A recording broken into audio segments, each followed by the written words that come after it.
కడగబడ్డారు. మనం ఎలా కడగబడుతున్నాం చెప్పండి?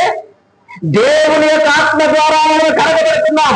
దేవుని యొక్క ఆత్మ, పరిశుద్ధాత్మ దేవుడు మనం ఏం చేస్తున్నాయంటే పరిశుద్ధపరుస్తున్నాడు, పవిత్రపరుస్తున్నాడు. ఆయన ఎందుకు పరిశుద్ధపరుస్తున్నాడంటే నిన్ను పిలిచిన దేవుడు పరిశుద్ధుడు కనుక, నేను ఏర్పాటు చేసుకున్న దేవుడు పరిశుద్ధుడు కనుక, ఆయన యథార్థవంతుడు కనుక, ఆయన న్యాయవంతుడు కనుక నీవు కూడా అలాగుండాలి అంటే దేవుని యొక్క ఆత్మ చేత నీవు నేను కడగబడాలి. నువ్వు గంగా నదిలోకి వెళ్తే పవిత్రత రాదు, పంపా నదిలో మునిగితే నీకు పవిత్రత రాదు, శారదా నదిలో మునిగితే నీకు పవిత్రత రాదు.